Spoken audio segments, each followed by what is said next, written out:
very good morning, everyone present, our participants, the audience, our esteemed panelist, also our representative from Tally, Mr. Balwant Singh. So today we will be discussing the Union Budget 2020, which was tabled by Honorable Finance Minister Nirmala Sitharaman ji few days back. And the base of this discussion is, so this is a dialogue and not a paper, presentation. It's a dialogue where we will be seeing very interesting views of our experts today about the budget. So thank you. I would like to thank MSME Business Forum India and Tally, the host for today, who have organized this amazing event, Pan-India event. So just to give you a brief about MSME and Tally, MSME Business Forum India is a networking hub of corporate executives, investors, experts who strive to, enhance the MSMEs in India.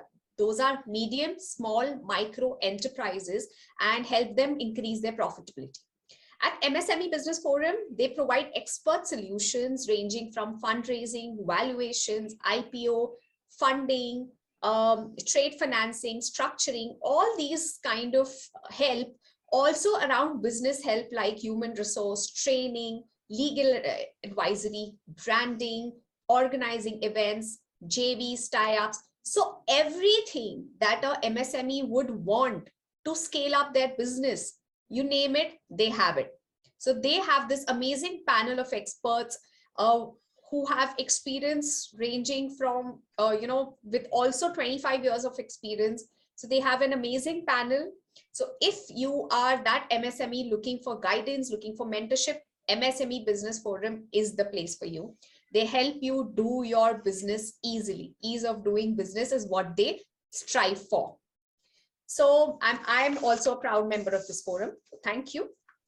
Tally, the backbone of our event, Tally. So Tally नाम तो सुना ही होगा, है ना? आप India में रहते हो, Tally नाम नहीं सुना है, possible ही नहीं है. तो आप अगर चार्टर्ड अकाउंटेंट हो और आप फाइनेंशियल प्रोफेशनल हो और even if you are a businessman, जिंदगी में एक बार तो टैली पे पक्का काम किया है, right? So I, being a chartered accountant, I started my career with Tally, right? A lot of our panelists also have. So what Xerox did with photocopy, Tally did with accountancy in India. Tally is equal to accountancy and accountancy is equal to Tally. India में ऐसा माना जाता है. So Tally Solution is headquartered in Bangalore.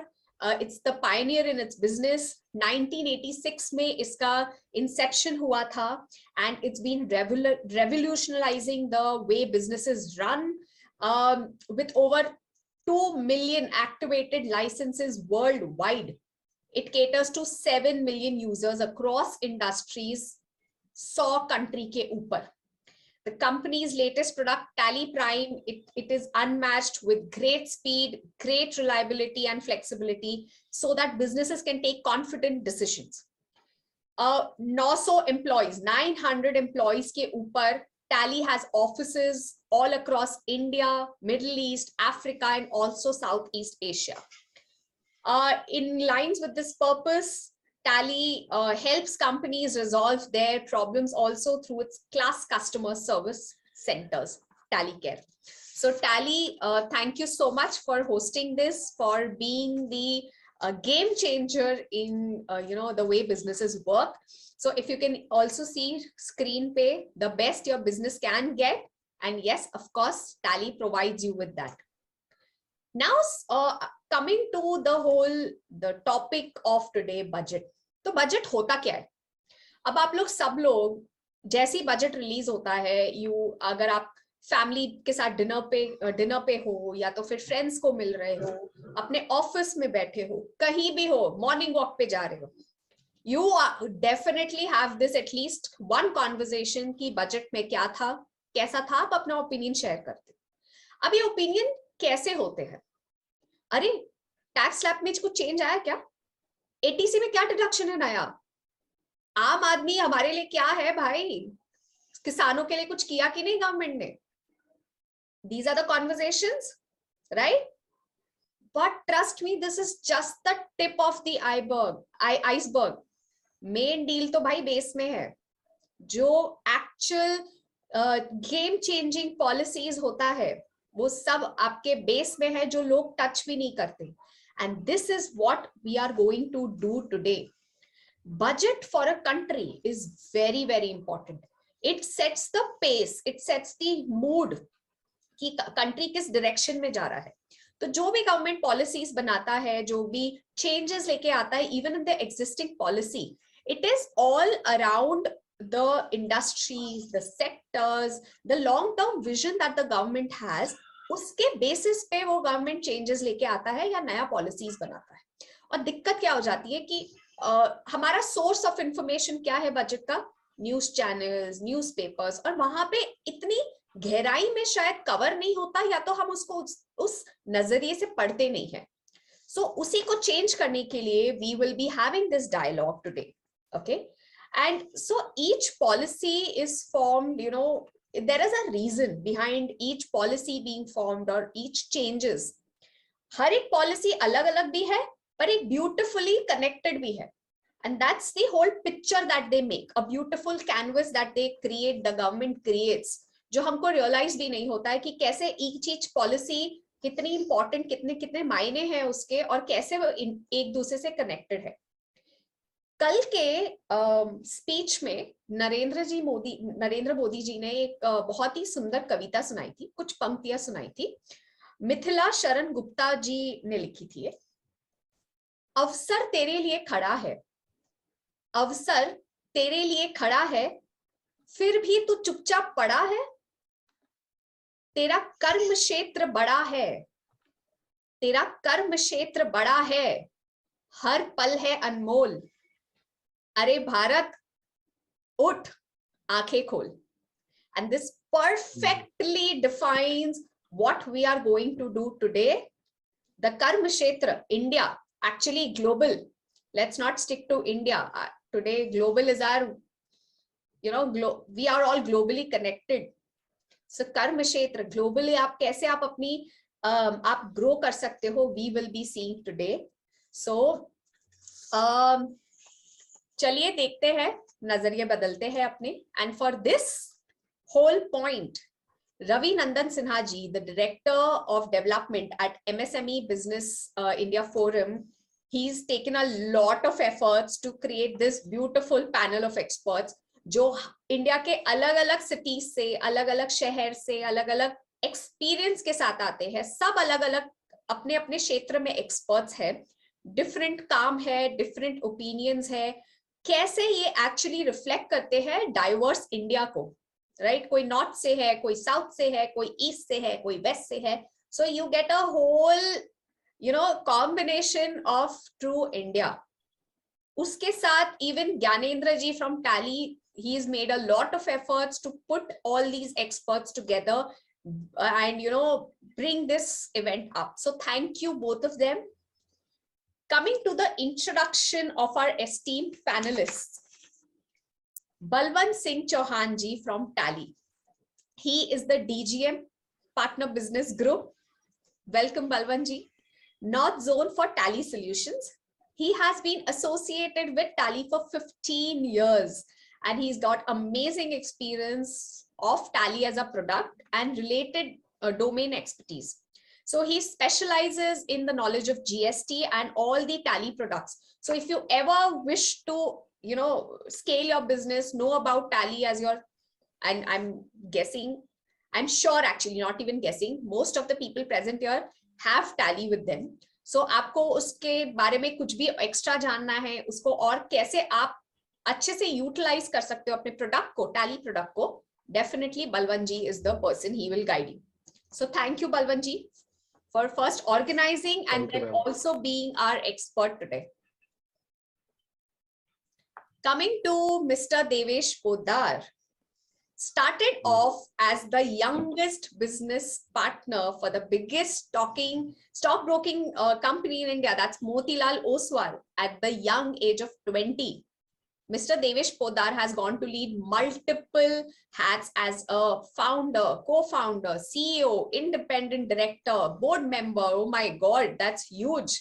Devesh, from stockbroking to advisory, waste management, alternative fuels like LPG, CNG, petroleum, he's done it all.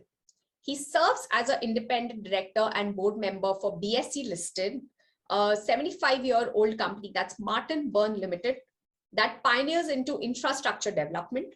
He's based in Nagpur. He serves as the founder and CEO of Intovex Ventures Private Limited and SDT Projects Private Limited. He's also the co-founder for Innovative Hydrocarbons India Private Limited, a CRISIL rated company into alternative fuels. They are also launching a LPG dispensing station by the brand name INN, that's In Gas. He's also the director for strategic development in International Institute of Influencers, registered with the Government of India, based in Oman.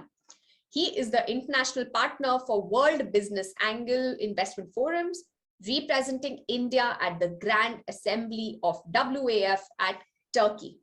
He is in the Steering Committee India chapter for Asia CEO community based in Hong Kong, containing all the impact makers across Asian region. He's also been selected as the winner for the Books for Peace 2022 International Awards based in Italy for contribution towards human rights, peace, culture, and community globally. He's also on board of a lot of startups as the advisor. So thank you so much, Devesh. That's an extremely impressive profile. Thank you for having me. Our pleasure. We come to CA Krishna Vadher, is a virtual CFO, business consultant, financial and tax expert, carrying a decade rich of experience serving more than 500 happy global multinational companies, working with Big Four accounting firm. She's on a mission towards the vision of our Honorable Prime Minister to make India a USD, the $5 trillion economy by 2025. She has helped a lot of companies to excel in the business maximization. She's also a passionate speaker, a trainer, author, blogger. She wears a lot of hats. And she also has a mission to help 10,000 females to be financially literate. That's an amazing mission to have. Thank you so much, Krishna. She's been awarded the Best People Leader Award. She believes her approach is different because she is hardcore optimistic. She coaches people to be positive and optimistic in every solution, in every situation, and also helps individuals to be financially literate and multiply their success. That's amazing, Krishna. Thank you so much for being here. Thank you so much for inviting me here. Thank you. Coming to our most experienced in our panel, Jyoti Prakash Sahuji is a senior executive, leader, pioneer, and strategist with over 25 years of experience across diverse industries, be it alcohol and food and beverage, FMCG, technology, everything. His career ranged from working from organizations from like HUL, Gati, Satyam, Gillette, PepsiCo, and now he's the co-founder of Sales Evangelist India. He's also working as a director in ANIA and BYLD Group. His expertise lies in being the curator for successful sales teams, brand activations, and also he works as an advisor and consultant to a lot of startups and SMEs. He's based in Bangalore. Krishna ji is based in Hyderabad. He has a special place for sustainable practice development with building technology around 100% biodegradable plastic. He's an alumni of SPJ Management Institute and also pursuing his PhD. He considers himself as a lifelong learner and a spirituality maverick. Thank you so much, Jyoti ji, for being here. Thank you for the opportunity. Super. A bit about myself. Good morning, everyone. My name is CA Parinita Adukia, a fellow chartered accountant. I'm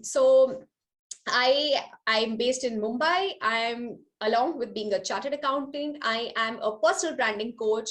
I work with chartered accountants, MSMEs, and startups to help them scale their business. I help them represent their best self working on their different concepts like communication, digital presence, and grooming. So so they can, you know, represent them in the best manner offline and online. And because entrepreneurship is game changer today, for being successful in your business, you have to be an amazing entrepreneur.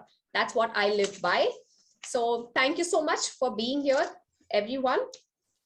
Great. So to give a quick brief to our audiences, the way we will proceed is, we have few, you know, discussions, the points I have made, I'll be asking the panelists, okay?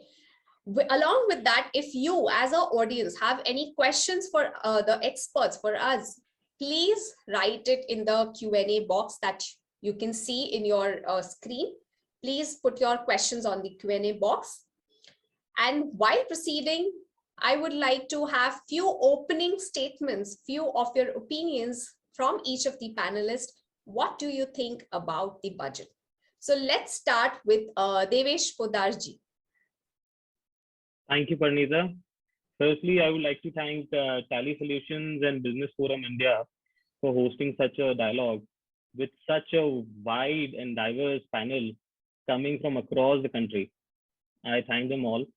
And I myself, as you mentioned, I'm coming from a tier 2 city in Nagpur and have been fortunate enough to be associated with all kinds of entities that a business can think of, starting from sole proprietorship to partnership to MSME to a private limited and to a listed company. So all of my views are coming out of the experience and the exposure that I've got over the years in these fields.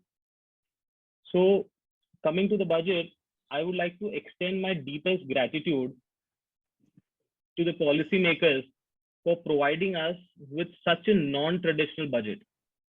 The vision of India, the new India, needed it the most.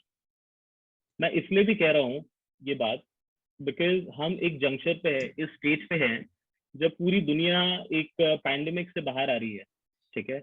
There are a lot of geopolitical tensions everywhere. There are a lot of countries that are going bankrupt.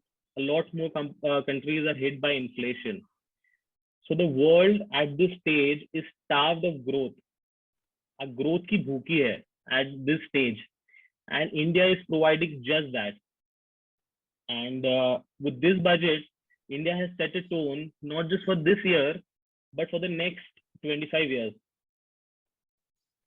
अब इस budget में सबसे खास बात यह है कि ये सबसे बड़ा continuation है of the fundamental policies and the vision of the new India. जो पिछले कुछ सालों में growth related strategies थी गवर्नमेंट की, उसे इस बजट में कंटिन्यू किया गया है, जिससे कि हमारे यूथ को इनेबल कर सके by providing skill development, by providing infrastructure, by providing the support related to finance, by related to skill, and set them on the ride for this wave of growth on this train towards the new India. This budget has forced everybody to move the focus from freebies to self-worth and capacity building, Atmanirbharta, from short-term goals which are unsustainable and unstable to a long-term vision which is planned, stable, and more sustainable. The government, with all of its past initiatives, is already providing with houses, with food, with electricity, with water. With this current initiative like Gati Shakti and the mandate to the post offices to turn into core banking facilities, the government is trying to reach the last mile, the rural sector.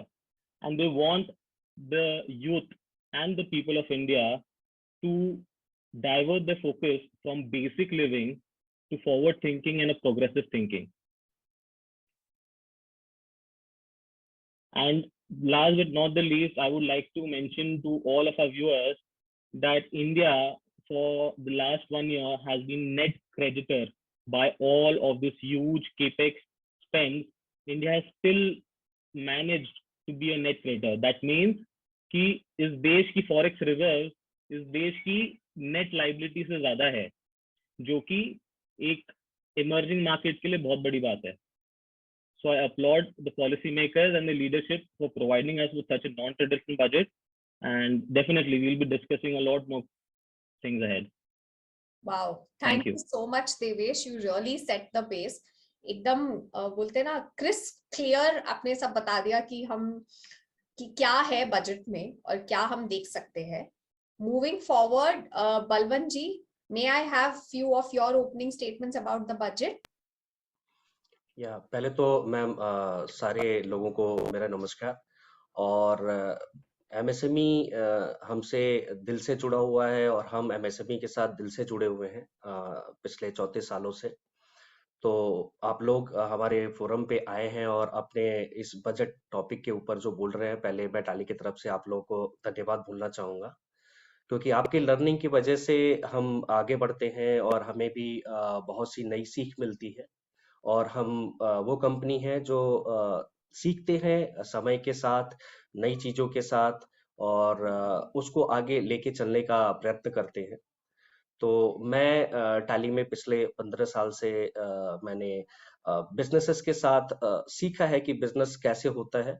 और being an MBA graduate only learned the things that business is all about aspiration.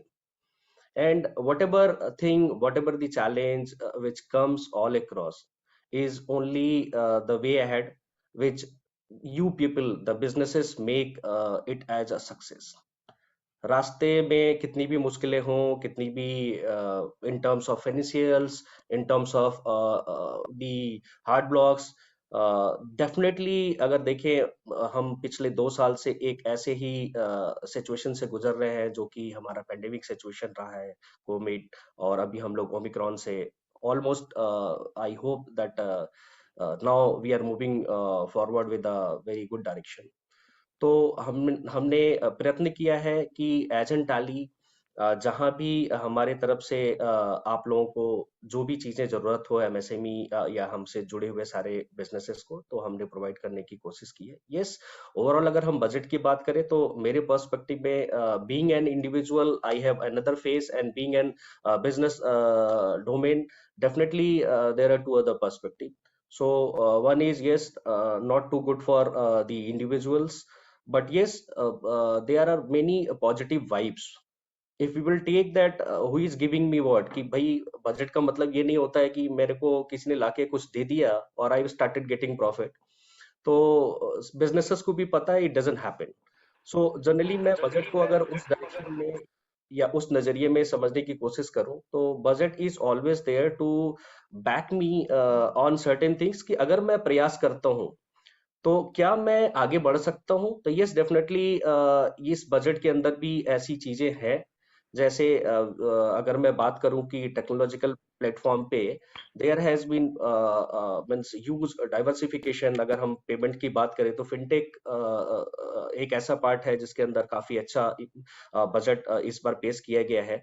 और digital payments और एक digital economy की तरह हम move कर रहे हैं, तो वो एक बहुत ही इम्पोर्टेंट है. I am really happy. मैं देखता हूँ छोटे छोटे micro businesses started using this as an platform. So I love that technology, and it helped, definitely helped several businesses.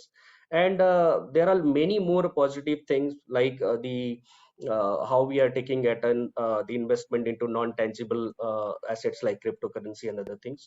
So definitely there are lots of things, but yes, these are only possible to a growth extent when we all will unite and make sabka prayas.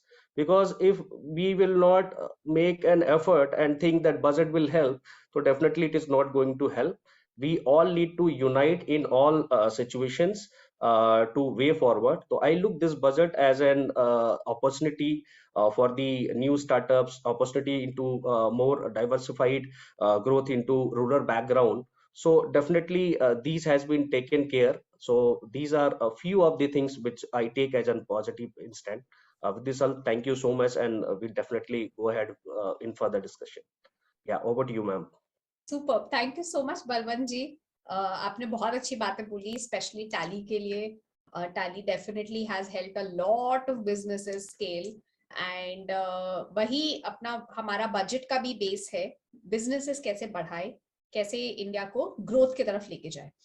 So thank you, Balwanji. We move to CA Krishna. Thank you Parineeta ji. पूरी India को कृष्णा के वादेर की तरफ से नमस्कार। और जैसे हम यहाँ देख रहे हैं कि हम सब डिफरेंट लोकेशन से बैठे हैं, तो थैंक्स टू टेक्नोलॉजी। और this is one of the positive side of Covid. जबकि कोविड ने बहुत डिजास्टर भी किया हमारे लाइफ में, बट एक पॉजिटिव थिंग ये है कि उसने हमें वर्चुअली कनेक्ट किया, सो दैट ज्योग्राफिकली बैरियर हमारे बीच नहीं आए।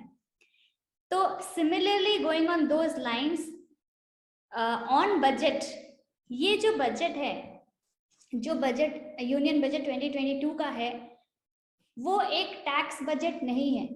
सो मेरे हिसाब से how I take it, it is a investment budget and a growth budget. हम इंडिविजुअल लेवल पे सोचते हैं। मेरे बहुत सारे कलीग्स ने, बहुत सारे क्लाइंट्स मेरे हैं जो मेरे पास आए, आपको क्या लगता है बजट में कुछ है ही नहीं हमारे लिए। बट मैंने उनको ये बताया कि आप क्या देख रहे हो कि हाँ, ATC का डिडक्शन जो 1.5 लाख का है, अगर 50,000 बढ़ा दिया जाता, अगर उसको 2 लाख कर दिया जाता, और अगर आप हाईएस्ट टैक्स स्लैब में भी हैं, तो आप कितना टैक्स बचा पाते? 15,000 साल का 15,000 आप बचाते टैक्स, अगर टैक्स स्लैब बढ़ा दिया जाता, मतलब वो डिडक्शन बढ़ा दिया जाता। बट यहाँ पे फोकस किस चीज पे किया गया है? इस बजट पे फोकस किया गया है इंडिया के ग्रोथ पे। इंडिया की ग्रोथ कब होगी? जब इंडिया के कंपनीज की ग्रोथ होगी। और इंडिया के कंपनीज की ग्रोथ अगर होती है, तो उससे रिलेटेड जो भी उसकी टीम है और इन्वेस्टर्स है, उनकी ग्रोथ होगी। अगर 1% भी इंडिया के कंपनीज में ग्रोथ आता है, वो 1% किसको मिलता है? जो उस कंपनी में इन्वेस्ट करते हैं, या उस कंपनी के इन्वेस्टर होते हैं, या उस कंपनी के एम्प्लॉयज होते हैं। तो 1%, अगर आप उसको ब्रॉडर पिक्चर से देखेंगे, वो 15,000 से कहीं ज्यादा आपको ग्रोथ आपके पर्सनल इंडिविजुअल लेवल पे मिलेगा। तो ये जैसे परिणीता जी ने बोला, ट्रेडिशनल अप्रोच से हटके इस बार उन्होंने किया है, ताकि हम ग्लोबली compete करें। ग्लोबल वर्ल्ड कहाँ से कहाँ जा रहा है, और हम स्टिल इंडिविजुअल लेवल पे सोच रहे हैं। हमें होलिस्टिकली सोचना है विथ कंट्री पर्सपेक्टिव कि मेरी कंपनी, अगर आप एक एंटरप्रेन्योर है, आपकी कंपनी GDP की ग्रोथ में कैसे कंट्रीब्यूट कर सकती है, ये हमारा थॉट प्रोसेस होना चाहिए। और ये बजट हमें वो ऑप्शन दे रहा है उस थॉट प्रोसेस में सोचने के लिए।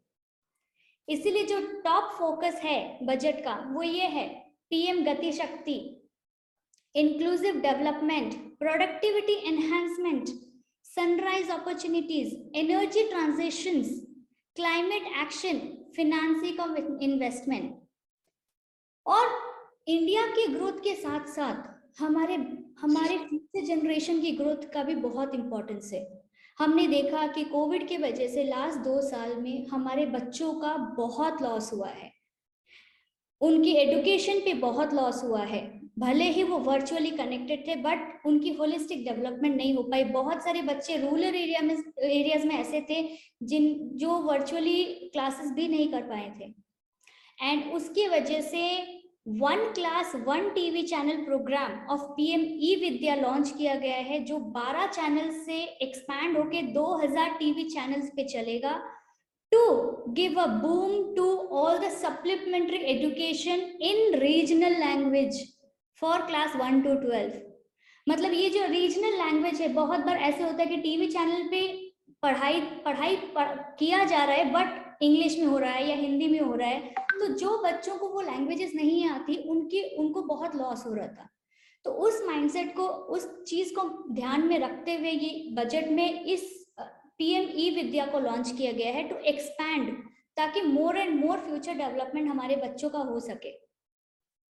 And 5 existing academic institutions for urban planning for designated as Central of Excellence with endowment fund of 250 crores has been prescribed. So इस बजट में उन लोगों ने इंडिया का ग्रोथ, फ्यूचर जनरेशन का growth and energy transition, climate, हर चीज को उन लोगों ने टच किया है। तो मेरी रिक्वेस्ट पूरी इंडिया से यही है कि हम इंडिविजुअल लेवल से हट के होलिस्टिक, अगर ब्रॉडर पिक्चर में देखें, आप जरूर देखेंगे कि आपका भी ग्रोथ अच्छा हो रहा है इंडिया के साथ साथ, और हम एक नई इंडिया की तरफ प्रस्थान करें। Thank you so much. Over to you Parineeta. Wow Krishna ji, कितने परफेक्ट वर्ड्स यूज किया है। हमारा बजट इंडिविजुअलिस्टिक नहीं है, it's a holistic nationalist budget made for everybody. So जो बोलते हैं ना कि बचाना अच्छी बात है, पर अब कमाना भी सीखो, ग्रो करना सीखो। So that's what the budget, the whole aspect और दी बोलते हैं ना soul of the budget is grow and grow. So thank you Krishna ji. And we move to Jyoti ji. Please, if you can share your opening statements and your expertise in this. Thank you so much. बहुत धन्यवाद. I think I will first start by thanking MSME Business Forum, Tally, and especially Parinita ji for your kind words. बहुत धन्यवाद. I think पहला चीज तो मैं बोलना चाहूंगा कि जिस माहौल से हम लोग आए हैं कोविड का, और जिस माहौल में ये बजट पेश किया गया, ये मुश्किल है. मतलब ये एक्नॉलेज तो करना पड़ेगा कि काफी कुछ डेट्रीमेंटल इम्पैक्ट रहा है इकोनॉमी पे. एंड ऐसा नहीं कि ये जो डेट्रीमेंटल इम्पैक्ट ये खत्म हो चुका है, ये अभी भी चालू है. बशर्ते कि थर्ड वेव इतना बुरा नहीं रहा है फर्स्ट टू वेव से, लेकिन स्लो डाउन द इकोनॉमी तो हम लोग ने देखा है. स्लो डाउन द इकोनॉमी देखा है due to slow down in demand, and बहुत सारे सेक्टर्स काफी बैडली हिट हुए हैं. स्पेशली मैं एक पॉइंट आउट कर लूंगा, जितने भी कॉन्टैक्ट इंटेंसिव सर्विसेज हैं ये काफी बुरी तरह से इंपैक्ट हुए हैं. एंड उस माहौल में ये बजट पेश किया गया है. आई थिंक ये लक्ष्य बड़ा क्लियर था, ये पॉइंट बड़ा क्लियर था कि ये बजट क्या होना चाहिए. ये होना चाहिए था कि इकोनॉमी को कैसे हम लोग रिकवरी ट्रैक पे वापस लेकर आए. How do we get the economy back on a firm recovery track. This was the clear mandate for the budget.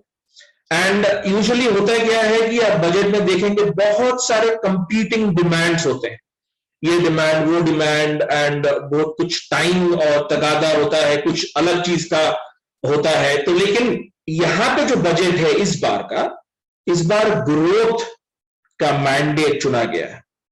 And जो ग्रोथ का मैंडेट चुना गया है इसका मतलब है शेयर्ड प्रॉस्पेरिटी. ये तो बोलना ठीक रहेगा कि ये बहुत ही अच्छा और प्रोग्रेसिव बजट रहा है, बट क्या रीजन के लिए प्रोग्रेसिव रहा है उसका मैं कारण और उदाहरण बताना चाहूंगा. It is not progressive for because of the use of digital currency, digital university which has been instituted, or the usage of drones and agri technology. It is not, yes it is pointing towards progressiveness, but the main reason why it is progressive is जो theme है, ये बड़ा switch है from welfare spending to investment mode. सबसे most important progressiveness का वादा रहा है in terms of rise in capital expenditure. ये rise in capital expenditure outlay जो 7.5 लाख करोड़ का किया गया है, ये समझना जरूरी है कि ये 82% ओवर लास्ट 2 years है, 35% ओवर लास्ट ईयर. इसका क्या मतलब है और क्या इसका इंपैक्ट रहेगा ये हम समझेंगे बाद में, लेकिन मैं आपको पॉइंट आउट करना चाहूंगा कि मेरे लिए ये प्रोग्रेसिव क्यों है. पहला चीज है capital expenditure outlay 7.5 crore lakhs is absolutely stupendous. Second, गति शक्ति मास्टर प्लान. आई थिंक ये समय का तगादा था कि ये हम लोग कोऑर्डिनेट करें, एंड इन साइलोस नहीं, एकजुट होके जितने भी हम लोगों का लॉजिस्टिक्स को कॉस्ट को कम करने का प्रयास है, ये एकजुट होकर करने का समय आ गया. आई थिंक ये मैंडेट भी दिया गया है गति शक्ति मास्टर प्लान. और तीसरा most important is the 1.5 lakh post offices जो कि काफी फैले हुए हैं, पूरा देश भर में है अलग अलग जगह, और उनका रीच काफी अच्छा है. वो अभी मेन स्ट्रीम बैंकिंग सिस्टम में जुड़ गया है. इसका काफी कुछ इंपैक्ट रहेगा, वो भी हम लोग समझेंगे आगे जाके. I think the main motto and the main हम लोगों का जो मुद्दा रहा है ये बजट का, ये इंफ्रास्ट्रक्चर बूस्टिंग का रहा है, जो कि बेसिकली एक कंपाउंडिंग साइकिल को बढ़ावा देता है, जिसमें हम लोगों का प्राइवेट इन्वेस्टमेंट साइकिल भी बढ़ेगा, डोमेस्टिक मैन्युफैक्चरिंग भी बढ़ेगा, डिमांड भी बढ़ेगा, एंड साथ साथ हम लोगों का जॉब क्रिएशन भी होगा. तो ये I think is the step in the right direction, specially from the background which we have come. I think the main motto and the main मुद्दा रहा है कि ease of doing business, but the ease of doing business is directly linked to cost of doing business. We have to understand that. And to give you a small उदाहरण, like for example, look at, imagine you are a moving car. आप एक गाड़ी चला रहे हैं और जो माहौल से आए हैं काफी मतलब धुंध था, फॉग क्लियर हो गया है. आपके पास जीपीएस बता रहा है कि आपको $5 ट्रिलियन इकोनॉमी तक पहुंचना, ये लक्ष्य आपका. तो ये लक्ष्य के साथ ही वह गाड़ी को आप स्पीड बढ़ाने का प्रयास कर रहे हैं. तो एक तो ऑप्शन है कि आप टायर बदल लें कि वो स्पीड तक पहुंच सके, लेकिन टायर बदलने के साथ साथ most importantly what you should be doing is to ensuring that the engine is boosted for higher speeds. I think that is the main motto of this budget. The engine has been boosted and the navigation is very, very clear that we have to reach a $5 trillion economy. I think that's the beauty of this entire budget. I think vehemently and astoundingly has been a very progressive budget. Thank you. Wow. So the way you have put it बताता है कि आपका experience कितना deep है. आप economy, आप industries, आप businesses को कितने अच्छे से समझते हैं और कैसे लॉन्ग टर्म देखते हैं. So perfectly put Jyoti ji. It is all about growth, it is all about investment, connectivity बढ़ाना है, capex, the word that you used, that is capital expenditure. ठीक है, जो आप अपने बिजनेसेस में लगाते हो, जो फिक्स्ड एसेट्स है, जो कैपिटल एक्सपेंस है, जो आप अपने बिजनेस को ग्रो करने के लिए लगाते हो, दैट इज कैपेक्स. तो कैपेक्स का इन्फ्यूजन अपने इकोनॉमी में क्यों इतना इंपॉर्टेंट है, कैसे इतना इंपॉर्टेंट है, परफेक्टली आपने बहुत अच्छे से बोला. उसी को आगे बढ़ाते हुए ज्योति जी मैं आपसे पूछना चाहती हूँ, जो आपने कनेक्टिविटी और कैपेक्स की बात की है, ओके, इंफ्रास्ट्रक्चर है, डिजिटली है, जो भी कनेक्टिविटी जो गवर्नमेंट बढ़ाना चाहता है, बजट में क्या है जो स्पेशली आपकी गाड़ी जो आप अपना भगाना चाहते हो, वो गाड़ी रूरल आउटपुट तक कैसे पहुंचेगी through all this connectivity and capex?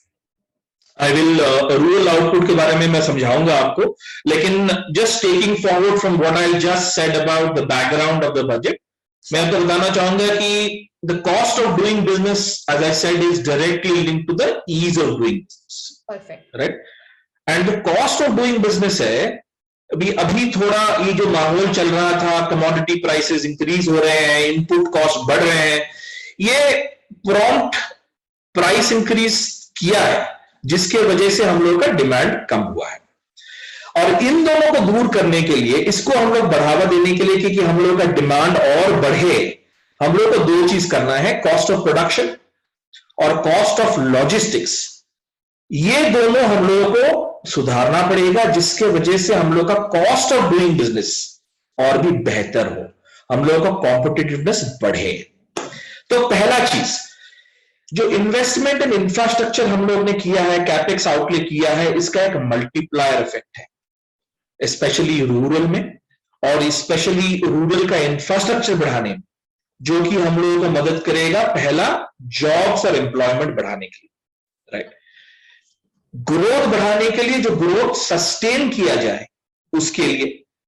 और तीसरा चीज है कि हम लोगों का जो मैन्युफैक्चरिंग सेक्टर है, ये कैपेसिटी यूटिलाइजेशन पूरा हो, जिसके वजह से हम लोगों को और भी नया investment, either in new factories और in other ways, which will create demand, which will create हम लोगों का एम्प्लॉयमेंट. तो ये, this is the overall background. But coming back to the rural output, I think the answer lies in the 7 engines of Gati Shakti National Master Plan. I mean, if you look at the 7 engines, roads, railways, airports, ports, mass transport, waterways, logistics, ये पहली बार ये किया गया है कि एक तो focus रहा है कि गति शक्ति मास्टर प्लान को बढ़ावा दिया जाए, लेकिन ये आपको समझना पड़ेगा कि जब भी कोई एक प्रोजेक्ट किया जाता है, जैसे मान लीजिए आपको रेलवेज बढ़ाया गया या एयरपोर्ट्स नया तैनात किया गया है, तो ये हर एक चीज दूसरे को सपोर्ट करता है। मतलब आपका ये नेटवर्क अगर बनता है तो नेटवर्क खाली इन साइलोस नहीं बनता है, उसके साथ साथ आपका एक पोर्ट बना तो उसका रेलवेज भी उसका साथ जुड़ता है, उसके साथ आपका रोडवे भी जुड़ता है। तो what is it trying to do? It is trying to get the logistics cost down, making whatever you have in terms of rural output, it is getting the reach to the best possible places so that you are not handicapped with logistics and the cost of logistics. So that is one. आप गति शक्ति plan में और एक चीज देखेंगे कि ये तो लास्ट माइल कनेक्टिविटी तो बढ़ाता ही है, जो कि हम लोग का कॉम्पिटिटिवनेस बढ़ाता है, इंटीग्रेटेड प्लानिंग का आता है। एक चीज इसमें खास बात है कि एक ULIP करके एक चीज हम लोग का तैनात किया गया, जिसका मतलब है यूनिफाइड लॉजिस्टिक्स इंटरफेस प्लेटफॉर्म। ये एक जो प्लेटफॉर्म है, ये सब गति शक्ति के 7 इंजन्स को लेके चलता है, जिसमें हम लोगों को बताया जाता है कि इसमें हम लोग एग्जीक्यूट करेंगे तो हम लोग का ये टीडीएस डॉक्यूमेंटेशन दूर होगा, डिजिटलाइज होगा, इन्वेंट्री मैनेजमेंट अच्छा रहेगा। ये दोनों चीज करने के बाद हम लोगों का लॉजिस्टिक्स और समय काफी बचता है, जो कि हम लोगों का कॉम्पिटिटिवनेस बढ़ाता है, ओवरऑल हम लोगों का आउटपुट बढ़ाता है। तीसरा चीज है most importantly, which is directly linking to the rural output, is the 1.5 lakh post offices which are now becoming as good as a banking outlet. Now you have to understand the landscape. 90% post office rural India में है। Main stream banks आज के दिन में इनका जो savings है, जो कि 15 लाख करोड़ हो, उसको हम लोग मेन स्ट्रीम बैंकिंग सिस्टम अभी टैप कर सकता है। नाउ पोस्ट ऑफिस के जितने अकाउंट है ये इंटर ऑपरेबल होने लगे हैं विद द बैंक्स। इसके बेनिफिट ग्रुप कौन है? इसका benefit group very clearly farmers, laborers, we have senior citizens, and because I told you 90% of the post offices are in rural India, and ye with the penetration of smartphones is going to be a force multiplier. So what will happen? There will be a lot of new banking models which all rural India will have access to. The cost of lending will go down, service standard improve honge, geographic reach बढ़ेगा, and ultimately cost of doing business will come down. So there will be a lot of rural businesses को बहुत push मिल रहा है. Absolutely, there are a lot of specific, very specialized SME lenders, and उनको ये access मिल रहा है, ये financial inclusion के साथ साथ. So आप अगर पूछेंगे कितने savings accounts है, there are 19 crore savings accounts which are available in post offices. So आज के दिन में ये भी बताया गया है कि we have an objective of fiber connectivity by 2025 to each and every village. Smartphone का पेनिट्रेशन हो रहा है, बैंकिंग तो ऑलरेडी आ चुका है, गति शक्ति का जो मास्टर प्लान वो बन चुका है. So what is it trying to do? It is basically trying to say that the digital economy is now affecting and impacting the bottom of the pyramid in a very good manner. And that is where the rural output will increase. Superb, superb. Rural, you know, लोग हमेशा ये सोचते कि अरे farmers के लिए directly कुछ किया नहीं है, कोई सब्सिडी नहीं है, कुछ राहत नहीं है, कैसे चलेगा, क्या होगा, अच्छा नहीं है. लेकिन जो बेस है, लाइक ज्योति जी सेड, जो बेस है इंफ्रास्ट्रक्चर का, आप जैसे ग्रो नहीं करोगे, इंफ्रास्ट्रक्चर में नहीं डालोगे, कनेक्टिविटी नहीं बढ़ाओगे, तो उन लोग अगर प्रोड्यूस भी कर ले तो मार्केट में आएगा कैसे? मार्केट में सही कॉस्ट पे लाना, सही प्राइस पे लाना, ताकि वो ज्यादा कमा सके, वो ज्यादा जरूरी है. प्रोडक्शन ऑफ कोर्स जरूरी है, बट उनको सही लोगों तक सही टाइम पे पहुंचाना और भी ज्यादा जरूरी है. Absolutely. Yeah, that is what you covered brilliantly कि कैसे गति शक्ति is so important, post office is so important. इतनी सारे initiatives, so many things happening, still people say there's nothing. Devesh, what is your view on this?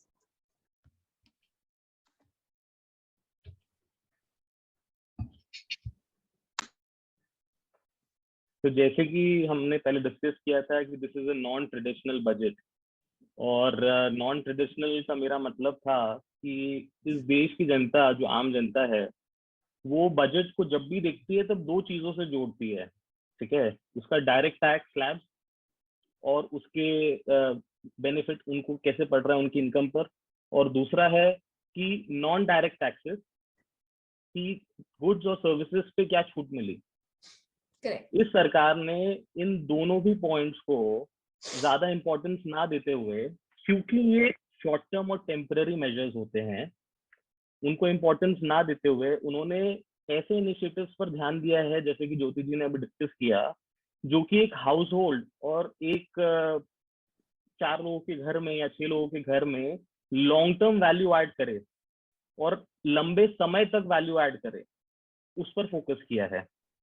अब हमने गति शक्ति के बारे में बात किया, हमने ये भी बात किया कि कैसे लास्ट माइल एक्सेसिबिलिटी होगी, कैसे पोस्ट ऑफिसेस को कोर बैंकिंग फैसिलिटीज पे लाने का मैंडेट लाया गया है। तो हम पहुंच तो सब जगह जा रहे हैं, इससे ये एक प्रॉब्लम सॉल्व हो रही है कि इंफ्रास्ट्रक्चर की जो लैक थी, जो कमी थी, वो ये सारे इनिशिएटिव से पूरी हो रही है। लेकिन हमें ये भी जानना जरूरी रहेगा कि हमारा देश एक यंग देश है, most of the population is between 18 to 60 years of old, ठीक है। अब इस देश में इतनी सारी जॉब अपॉर्चुनिटीज क्रिएट होगी, इतनी सारी एंटरप्रेन्योरियल अपॉर्चुनिटीज क्रिएट होगी, मगर क्या हमारा यूथ, क्या हमारे लोग एम्प्लॉयबल है? अब इस प्रॉब्लम को सॉल्व करने के लिए पॉलिसी मेकर्स ने हमारा जो स्किल डेवलपमेंट फ्रेमवर्क है, नेशनल स्किल क्वालिफिकेशन फ्रेमवर्क, उसमें काफी सारे चेंजेस की इनपुट दी है इस बजट में, जो कि will be at par with the industrial demand. आज इंडस्ट्री की डिमांड चेंज हो रही है, people are going digital, industries are going digital, local companies and local businesses are going global. जो कंपनीज सिर्फ लोकली सर्विस करती थी, आज वो ग्लोबली सर्विस कर रही है। तो आज उनके एम्प्लॉयज के लिए वैसा रीच होना, वैसा स्किल होना बहुत जरूरी है। तो इस फ्रेमवर्क में उन लोगों ने देश टैग पोर्टल एक बनाया है, जिसमें इस तरह के एक्सेस होंगे, जिससे कि हर एक आदमी अपने इंडस्ट्रियल डिमांड के हिसाब से खुद को स्किल कर सके और वो प्रोवाइड करा सके जो इंडस्ट्री चाहती है। उस पोर्टल पे all the people will be able to access the new job opportunities, all the new entrepreneurial opportunities. So government ने नहीं ना सिर्फ आपके एक साल के इनकम पर क्या टैक्स बचना चाहिए, जैसे कि कृष्णा जी ने बोला कि 15,000 बचे या 50,000 रुपए बचे, इस पे फोकस नहीं किया है। आप कैसे 5 लाख रुपए कमा सको, कैसे 10 लाख रुपए कमा सको या उससे भी ज्यादा, उस पर फोकस किया है। So yeah, so this is it for this question. So so your whole the summary is, you believe, and even we believe, the budget today, the presented budget, is progressive and forward thinking, right?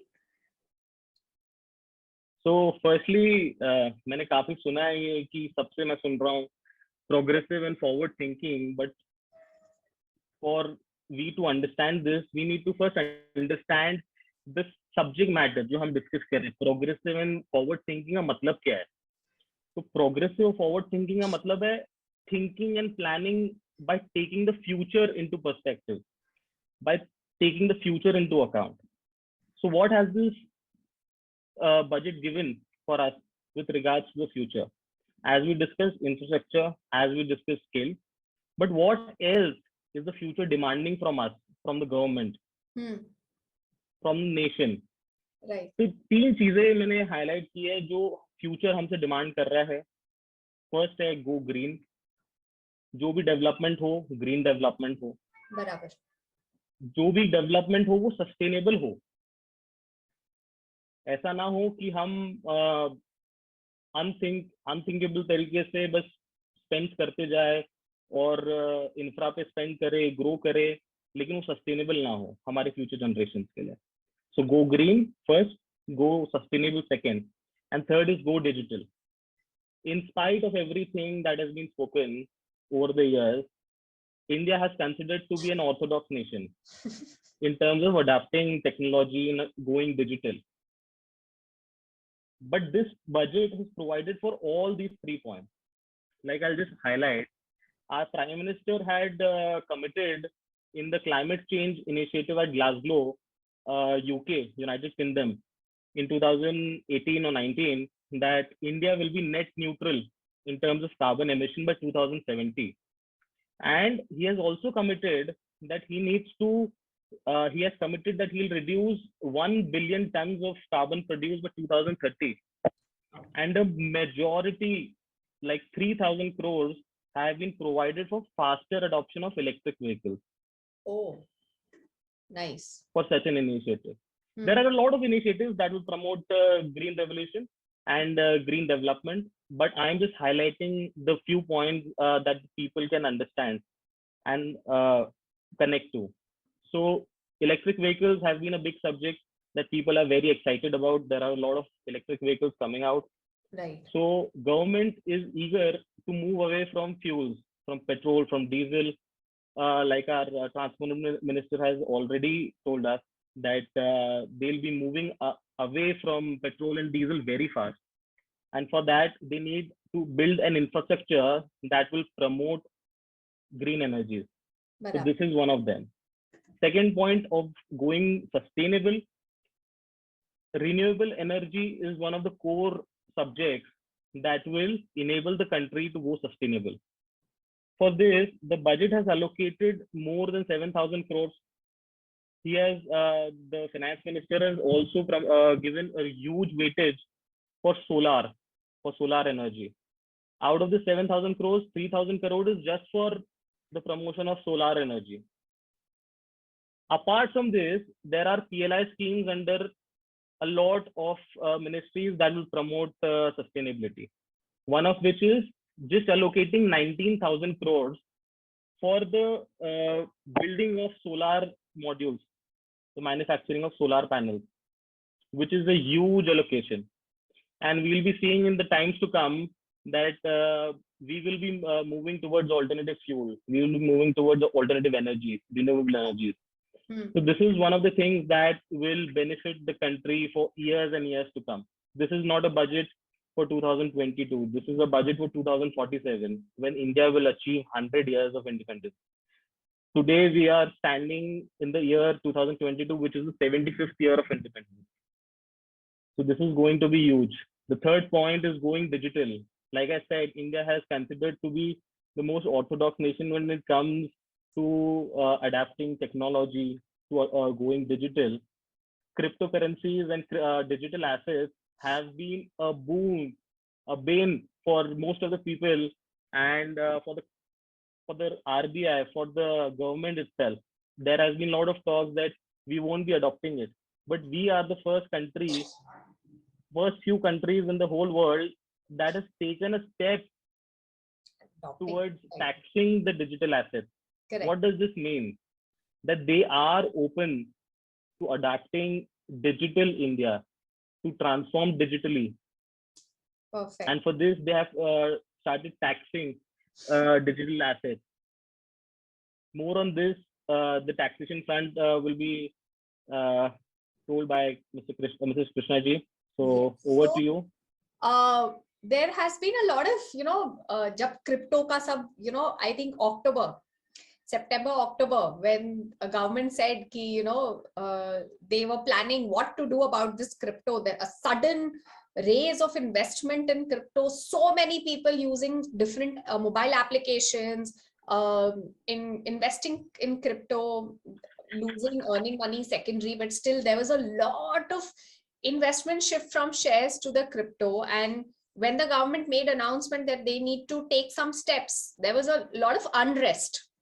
And that unrest was taken into consideration and, pointed out in the budget, or finance minister ne bola ki, digital assets, including the cryptocurrencies, will be taxed, right? And that to the highest slab. So, Krishna ji, what are the tax implications and how will it affect the whole market, all the digital currencies and the digital assets? Surely, I'll touch base on that. सबसे पहले मैं ये बताना चाहूंगी कि digital currency है क्या, what is this crypto currency, मतलब पहले हमें वो जानना बहुत जरूरी है। तो वो एक वर्चुअल या डिजिटल मनी है जो which is taking the form of token और कॉइन्स, राइट। आज हम फिजिकल फॉर्म में जो यूज करते हैं ये उसका डिजिटल फॉर्म है। समवट सिमिलर टू आज आपके बैंक अकाउंट में पैसा है या आपके वॉलेट में पैसा है, तो जो वॉलेट में आपके पास है वो है आपका फिजिकल करेंसी, और जो बैंक अकाउंट में है दैट इज वर्चुअल मनी हम बोल सकते हैं। तो crypto currency somewhat similar to that है। एंड मैं इसके ऊपर ये बताऊंगी कि इसका टैक्स इम्प्लीकेशन क्या है, but why is the tax implication और वो रेट क्यों लगाया गया है उसका भी कोई लॉजिक है बिहाइंड। और लॉजिक क्या है कि seeing crypto so much booming in last 2 years, especially last 2 years, जैसे ही पैंडेमिक आया तो लोगों के बिजनेस यहाँ बंद हो रहे हैं, लोगों के जॉब्स जा रहे हैं, बट वहां हम देख रहे हैं कि क्रिप्टो मार्केट बूम हो रहा है। तो मतलब क्या हुआ, it's a matter of sentiments, it's a matter of sentiment जो मार्केट में प्ले हुआ और जिसके वजह से कि क्रिप्टो को बूम मिला। लोगों को ये लगा कि बिजनेस डाउन हो रहा है, जॉब्स जा रहे हैं, तो ये एक इजी मनी है जहां पे आज मैं 100 रुपए लगाऊं तो हफ्ते भर में मेरा 1000 होने का चांसेस है, श्योरिटी नहीं है। तो लोगों ने वहां पे एक as a lottery game play करना चालू कर दिया। तो जैसे ही धीरे धीरे लोगों का कॉन्फिडेंस बढ़ा कि हाँ नहीं मेरा पैसा बढ़ रहा है, मुझे इसमें लगाना चाहिए, they started putting their money, right. But क्या हमने ये सोचा कि अगर वो आप 100 रुपए जो आपने लगाया वो अगर जीरो हो जाए तो आप किसके पास जाओगे रेमेडी के लिए? आई think this was one of the question in the chat also right now. Remedy के लिए आप किसके पास जाओगे? आज हमें पता है कि आप शेयर मार्केट में या कैपिटल मार्केट में आप पैसा लगाओ तो अगर कुछ गड़बड़ होता है यू हैव अ रेगुलेटर, आपके पास सेबी है, SEBI is there to protect the money of investor अगर आप सही से करो। बट यहाँ पे क्रिप्टो के लिए अगर आप पैसा लगाते हो, do you have anybody to give you the backup? तो ये एक सीरियस कंसर्न था आरबीआई के पास।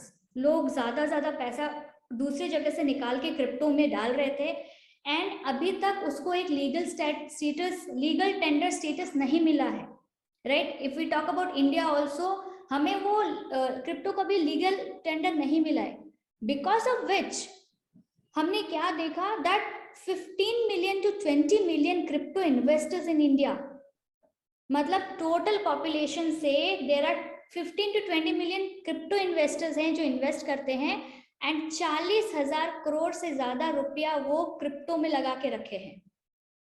तो आप you imagine from a country perspective, अगर कल को कॉइन सारे डिमोलिश हो जाए, जो क्रिप्टो करेंसीज हैं सारी की सारी अचानक से वेव ऑफ हो जाए, so we lose on that 40,000 crore money, right, and we don't have any legal action to take against it.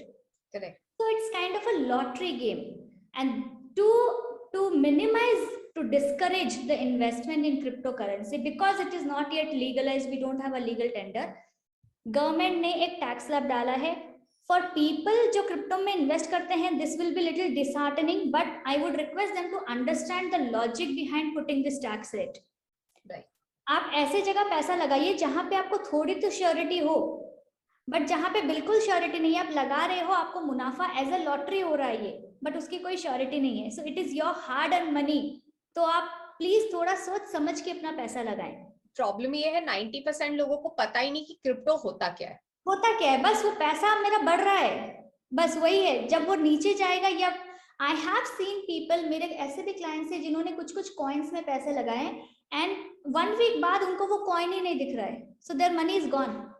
वो किसके पास जाए? So to discourage investment in crypto currency, government have brought in these tax rates of 30% on the gain, मतलब अगर एक crypto currency एक बंदे से ट्रांसफर होकर दूसरे बंदे पे जाता है और उसको जो मुनाफा होता है उस मुनाफे पे उसको 30% टैक्स देना पड़ेगा एंड उसको किसी भी कोई भी डिडक्शन नहीं मिलेगा उस बंदे को, only cost of acquisition.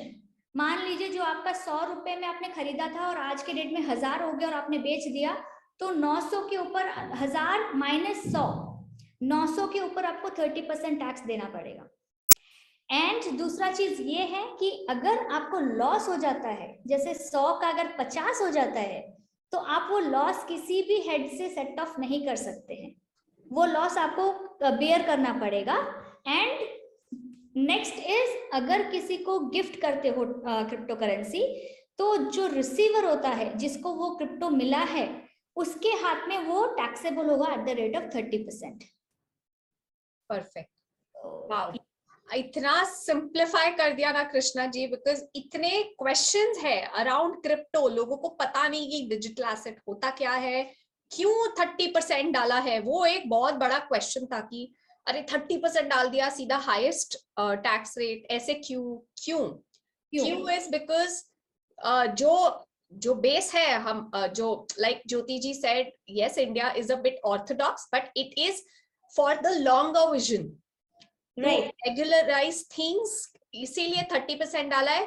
Don't go for short term money, don't go for easy money, go for hard earned good stable money income.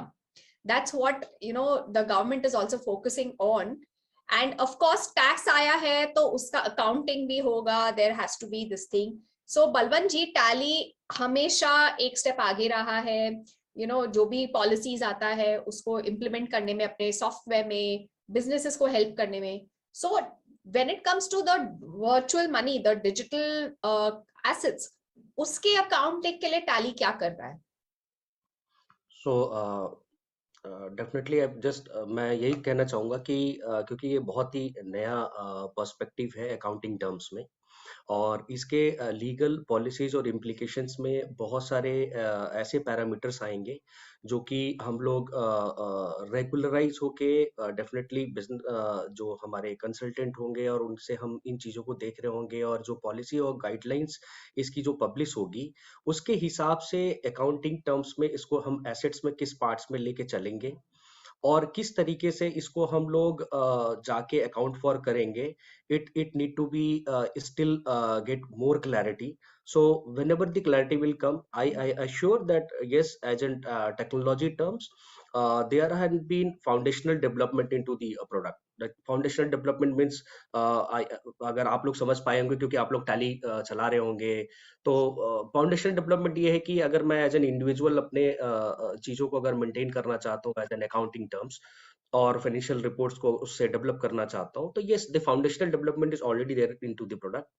तो कोई भी क्रेडिट या डेबिट्स है या उससे रिलेटेड जो हमारे प्रॉफिटेबिलिटी है उसको आज भी हम कर सकते हैं। तो इस मोर ओवर अगर हम बात करें इंडिविजुअल जो टैक्स पेयर्स हैं, अगर उसको अपने हिसाब से देखें तो yes the provision of other incomes के अंदर जब हम इसको लेके जाएंगे तो definitely that part can be taken care. And relevant अगर हम बात करें इंटेंजिबल एसेट्स के पार्ट पे अगर हम देखते हैं as an business, so definitely there are two more important things, that if we are making such transaction during our core of regular business, so in accounting terms, yes, there will be two taxes. One will be the tax which is getting there at 30%, which has been set there, and there is a provision of TDS also, that development need to be definitely set there.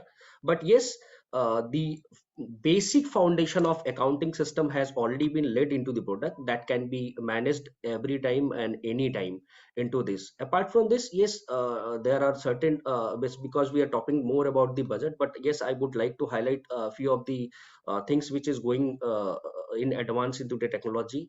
Like people are means the MSME, the forum has also been with us for highlighting few things. Like there are certain businesses which are going into purview of the tax audit trail. So the MCA notified companies are going to have the requirement of this technology.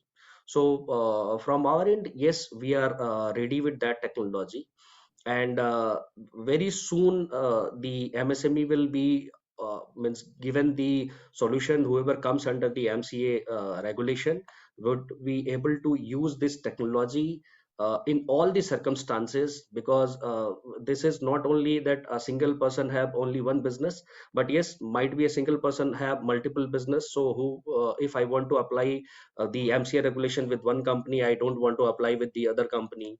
Like you means the consultants, like chartered accountant, the associations, whoever just suggesting the growth part, would be able to make that difference during these projects. And apart from this, the behavior of getting the digital signed documents has been increased into this current phase. Means during the pandemic it has increased a lot.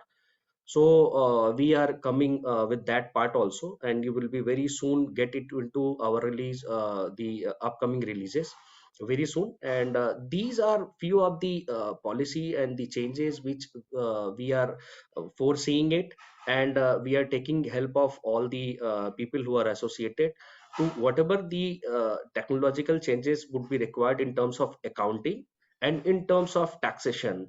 There are lots of things which are going in the background for the GST revamp, like the businesses who have started with the composition but shifted into regular between the financial year, multi GST. I am having multiple branches into multi. How can regulate my single company? So there have been many more aspect which has been raised definitely as a technological barrier. So we are working on that, and you will be getting it very soon.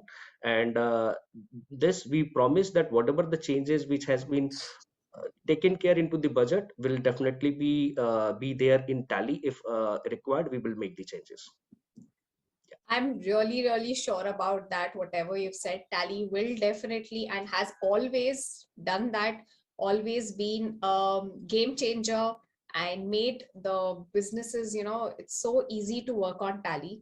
Personal experience है इसलिए बोल रही हूँ, बहुत easy है काम करना, and it's so user friendly, so futuristic. So it's thank you so much for all the experience, Balwant ji. Balwant जी ने एक बहुत अच्छी बात बोली, MSMEs and क्यों so important for the growth. And when we talk about the $5 trillion economy that the vision country has, the government has, Krishna, you have always been talking about that. And MSMEs are a very important aspect of this, because if MSMEs grow, only then will India, of course, with the corporates, if MSMEs grow, only then will India reach that vision, will be able to, achieve that $5 trillion economy. So what is there for the MSMEs in this budget? Thank you, Parinita. So what is the vision? Like in 2019, हमारे Prime Minister Narendra Modi जी ने एक vision बनाया था कि India by 24-25 एक $5 trillion economy बन जाएगी, and it will be the third largest economy in the world. But yes, as the whole world was hit by pandemic, तो कुछ डिले है, but ऐसा नहीं है कि वो डिले बहुत ज्यादा है. अभी अगर आफ्टर द पैंडेमिक हम अगर 8 to 9% रियल जीडीपी में हम ग्रो करें, so we will be reaching the 5 trillion economy by 25-26 or 26-27. मतलब या तो 1 साल का डिले होगा या तो 2 साल का डिले होगा, उससे ज्यादा नहीं होगा, and we will reach 5 trillion economy by financial year 26. And अगर हम अभी की बात करें तो we have already crossed $3 trillion as per the current record. और 2 ट्रिलियन की जरूरत है, 3 ऑलरेडी मिल गया है और 5 होने में बस 1 साल की देरी है, हम 2 साल भी नहीं पकड़ेंगे. So coming to your question, Parinita, MSME as we know is the largest contributor towards the GDP. GDP बढ़ेगा तो इंडिया का ग्रोथ बढ़ेगा, तो इंडिया अपने वो विजन जो है $5 ट्रिलियन इकोनॉमी अचीव कर सकता है. और जीडीपी का कंट्रीब्यूटर MSME है. तो एमएसएमई को तो फोकस में रखना ही पड़ेगा, राइट? तो हमारे बजट में एमएसएमई के लिए क्या है? हमारे बजट में एमएसएमई के लिए emergency credit line guarantee scheme, जिसे ECLGS कहते हैं, has been expanded by ₹50,000 to 5 lakh crore. उसकी लिमिट बढ़ा दी गई है और उसका पीरियड भी बढ़ा दिया गया है टिल 2023 मार्च। जो 2022 मार्च था उसको एक साल और बढ़ा दिया गया है कि अगर किसी को भी क्रेडिट लाइन गारंटी स्कीम की जरूरत पड़े, any MSME, they can avail this service, they can avail this opportunity, and this will give a boom to 60 lakh jobs in next 5 years.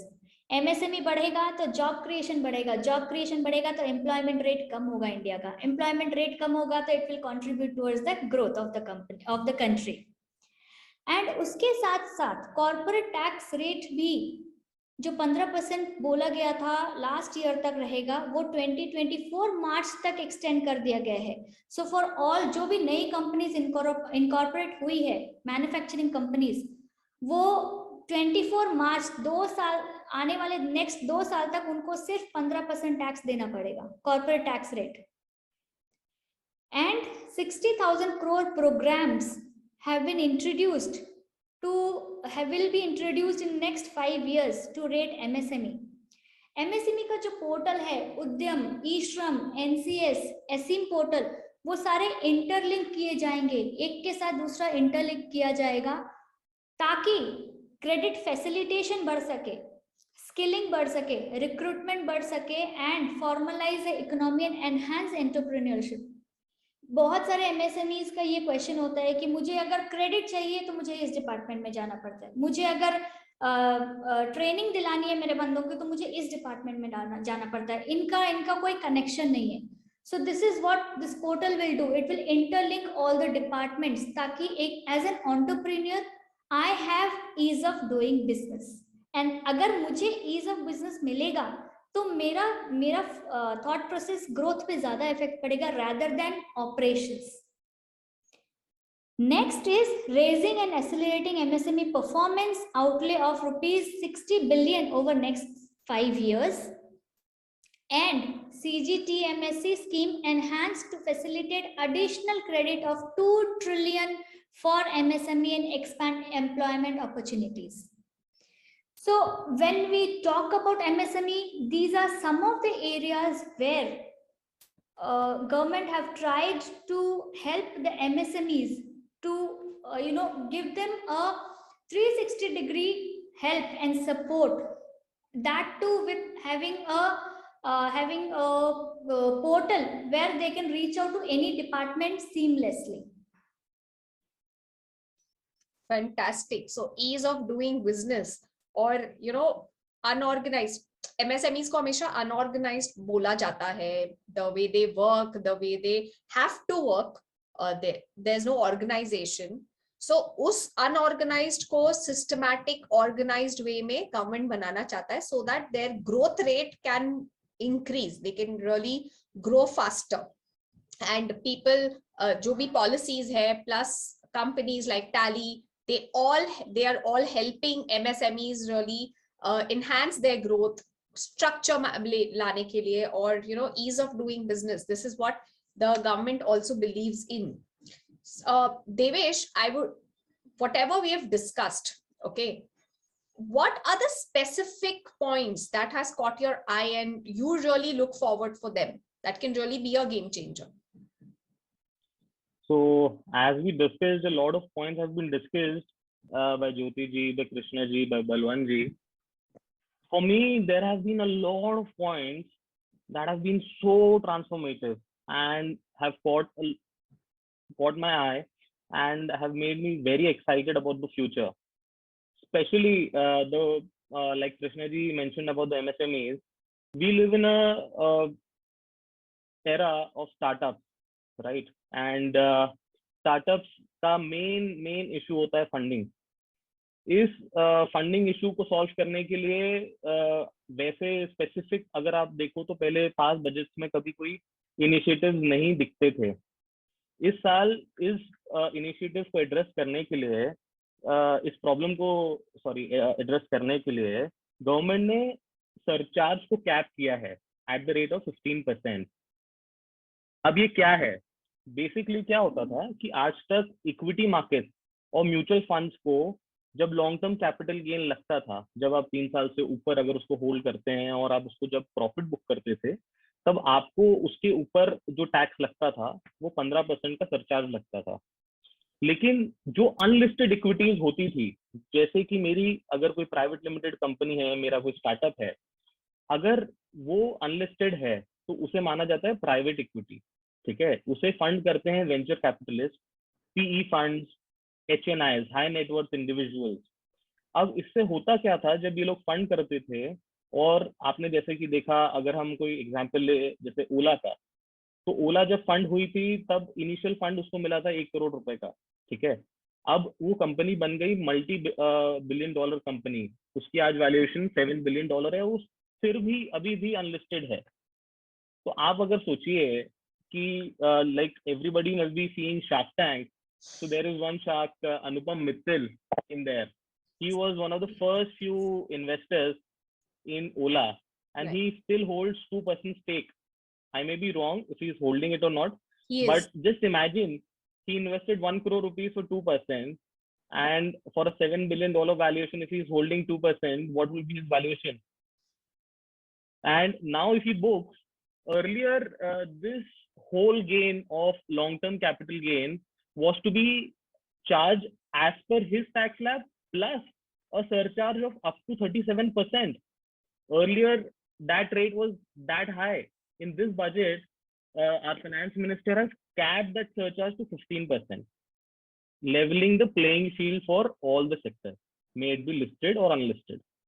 So this is one of the biggest booms for our startup industry, for our MSME industries, and this is going to be a game changer for the funding space. Get a lot of investments to the startups and the businesses. Exactly.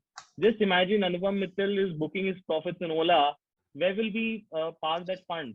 He will park it in the other startups, like he's doing in Shark Tank, right? Correct. So the next thing is, the most important thing is, government has not just tried to create new avenues of infrastructure investment. They have utilized the existing infrastructure that were being underutilized. So what have they done is, they have mandated the post offices to convert them into core banking facilities, like Jyoti ji has earlier mentioned. There have been Anganwadis where the kids study. They have been told to become, more than 2 lakh Anganwadis are mandated to become Saksham Anganwadi. The funding has been given to them for that.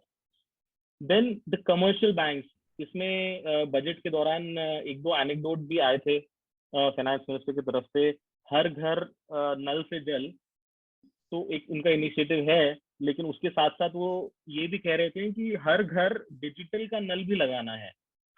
So India is moving towards digital, and for this initiative, commercial banks are told to go digital to facilitate digital payments, and 75 of them have been mandated to do that.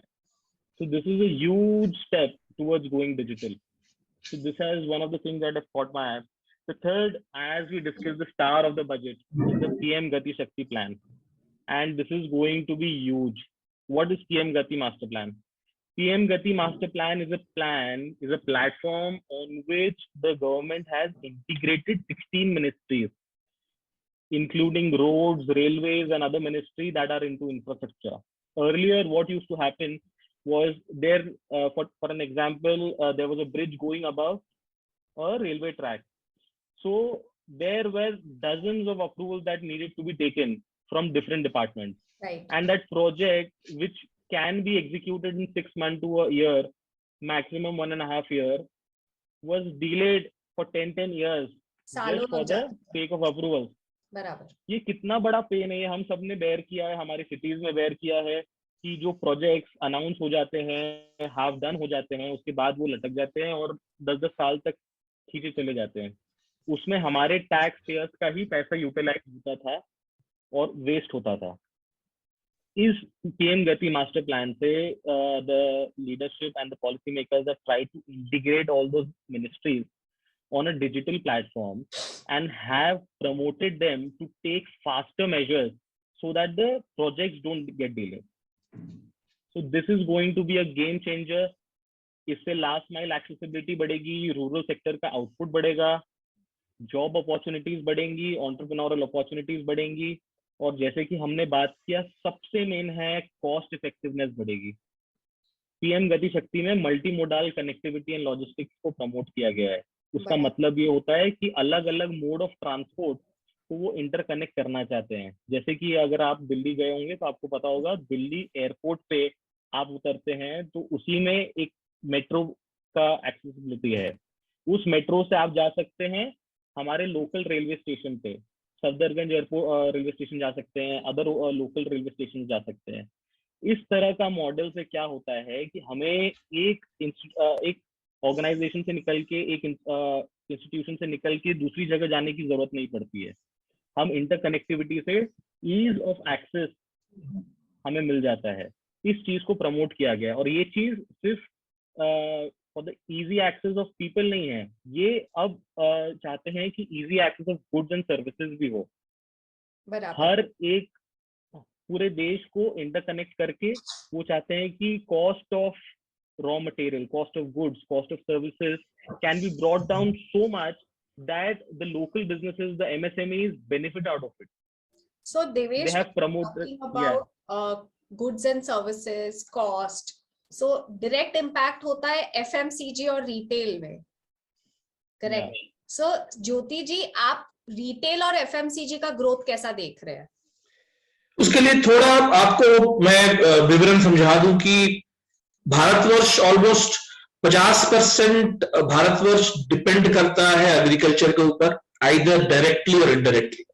तो आप अगर आप देखेंगे तो 40% FMCG का sales rural India से आता है, जो कि मेनली फूड आइटम से कंट्रीब्यूट होता है। और रिटेल स्टोर्स जो है, 2/3 of retail stores are in rural India. But अब देखा गया है कि थोड़ा कोविड और ये सब जो माहौल बना है उसमें टर्म्स ऑफ ट्रेड थोड़ा शिफ्ट हुए हैं, इनपुट कॉस्ट बढ़े हैं और इनकम जो है फार्मर्स का वो डिक्लाइन हुआ है। लेकिन ये बजट जो है, आप देखेंगे कि ये budget allocation of agri credit को एनहांस किया है, प्रायोरिटाइज किया है एग्रीकल्चर और एग्री अलाइड सेक्टर्स को। एंड आप अगर देखेंगे कि बहुत सारे यूनिक चीजें, फॉर एग्जांपल एग्रीकल्चर से लेके डाइवर्सिफाई करने की प्रमोट की जा रही है। डाइवर्सिफाई का मतलब high value commodities like fisheries, live stock, fruits and vegetables. I mean, all these measures are expected to generate increase in rural consumption. Okay. Now, these heightened spends और the rural infrastructure को बढ़ावा दिया जा रहा है, ये हम लोगों का एग्रीकल्चर आउटपुट को कॉम्पिटिटिव बनाएगा। ये एग्रो वैल्यू चेन में हम लोगों का फार्म इनकम्स बढ़ेगा, और ये हम लोगों का जो है इकोनॉमी को फायदा इसे करता है कि हम लोग का एक virtuous consumption, investment, employment cycle पे बढ़ावा देता है। और आपने सुना होगा कि मैंने बोला है कि 2025 तक हम लोगों को, ये भी हम लोगों का मोटो है, लक्ष्य है कि हर गांव में एक ऑप्टिकल फाइबर पहुंचाया जाए, डिजिटल इंफ्रास्ट्रक्चर पे फोकस दिया जा रहा है। एक बात आपने भी सुना होगा कि किसान ड्रोन्स का हम लोगों ने इसका परमिशन मिला है। ये परमिशन मिला है for crop assessment, digitization of land records, insecticides और न्यूट्रिएंट्स को स्प्रे करना। एक तरफ से केमिकल फ्री और नेचुरल फार्मिंग को भी बढ़ावा दिया जा रहा है, राइट? मिलेट प्रोडक्शन को भी बढ़ावा दिया जा रहा है, पोस्ट हार्वेस्ट वैल्यू एडिशन की बात कर रहे हैं। तो ये सब क्यों किया जा रहा है? ये सब किया जा रहा है क्योंकि हम लोगों का कॉम्पिटिटिवनेस बढ़े, हम लोगों का डोमेस्टिक प्रोडक्शन और accessibility of our rural output is there across, not just only in small but across. उसका इंफ्रास्ट्रक्चर बढ़ाया दिया जा रहा है, प्रमोट किया जा रहा है, प्लस लॉजिस्टिक्स के साथ साथ हम लोग उसको पहुंचाया भी जा रहा है। I think this is going to augur well. ये तुरंत नहीं होगा, आप उसको धीरे धीरे एग्जीक्यूट करेंगे तो उसका इंपैक्ट लॉन्ग टर्म दिखेगा, लेकिन श्योरली दिखेगा। I think this is a very good step in promoting rural output specifically. Perfect. Everything that we have spoken, everything, Jyoti ji ने जो बोला है, कृष्णा जी ने बोला है, बलवंत जी, Devesh, everybody has pointed out towards this कि this budget is progressive. This budget wants investment and growth on a holistic level. And जो छोटे छोटे जो चीजें होती है जो हमें शॉर्ट टर्म गेन्स देती है, उस पे नहीं हमें फोकस करना चाहिए एज इंडिविजुअल्स, एज एंटरप्रेन्योर्स. और उसी को मैं पॉइंट करते हुए एक जन ने चैट पे लिखा है something about crypto, and the point is, if I can say, Government of India is not against crypto, nor are we against crypto, any of the panelists. Nobody is against crypto. The point is, government is taking, measures by thinking. They don't want to take any sudden steps. कुछ ऐसे अचानक से उनको कुछ policy नहीं डालना है, because there is no clarity, there is no regulation, like Krishna ji said कि regulation नहीं है अभी तक क्रिप्टो का, कोई लीगैलिटी नहीं है. ये सब चीज को मायने रखते हुए, ध्यान में रखते हुए, उसको रेगुलराइज करने के लिए, और जो पेस अचानक से बढ़ गया था उसको सेटल करने के लिए गवर्नमेंट ने कुछ स्टेप्स लिया है, और उसी के बारे में हम डिस्कस कर रहे थे. It is nothing against digital. Let's be clear, future अगर हम सोचे तो डिजिटल एसेट्स आएगा, यस, हाँ भी ना भी, whatever the future holds for us, that's fine. But government is taking orthodox method, not exactly orthodox, I won't use that word, I want to say measures by thinking, by proper thought process, measures ले रहे हैं. They don't want to जैसे कृष्णा जी ने बोला, बहुत लोग बहुत losses भी झेल रहे हैं क्रिप्टो में, इनकम भी हो रहा है, लेकिन नथिंग इज रेगुलराइज्ड. ठीक है, और ये जो क्विक मनी है ना, ज्यादा टाइम नहीं चलता है, गैम्बलिंग है एक फिलहाल के लिए, जब तक ये रेगुलराइज नहीं होता. So nothing against crypto. No, we are not hurt, I am just clearing the air that no, ऐसा कुछ नहीं है. So yes, Krishna ji, please. Parinita ji's point, here we are not against crypto, but here we are in support of you for your money.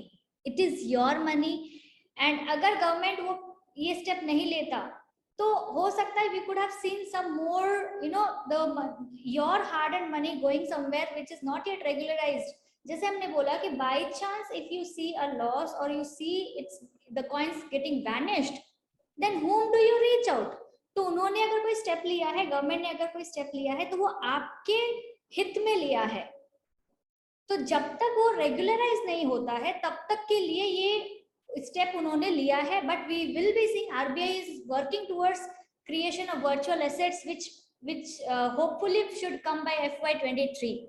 So definitely this is the new India जहाँ पे हम virtual assets भी देखेंगे, but the tax slabs are such so that you can have a balanced portfolio. You should not put all your money in one basket. That is the whole intention of this tax slab for crypto. Perfect. और जितना हमने देखा है अभी तक के discussion में, जितना भी मेरे डिस्कशंस हुए as a CA, you always get bombarded with this question कि अरे क्या है बजट में, क्या है बजट में, आपका ओपिनियन क्या है. और जितना मैंने लोगों का सुना है पॉइंट कि अरे भाई कुछ नहीं है बजट में, बट आज कितनी सारी चीजें हमें पता चली है. But this thing always remains कि कैसे पढ़े, क्योंकि लाइक वी डिस्कस्ड, लोगों का सोर्स ऑफ इंफॉर्मेशन बजट का क्या है, nobody sees the whole budget. जो सीतारमन जी देती है वो उतना पूरा कोई नहीं देखता, सब एनालिसिस पढ़ लेते हैं, शॉर्ट हाइलाइट्स पढ़ लेते हैं जो लोगों ने भेजा है, या तो न्यूज चैनल देख लेते हैं, अभी मोबाइल है मोबाइल पे देख लेते हैं. So that's not the proper way of looking at the budget.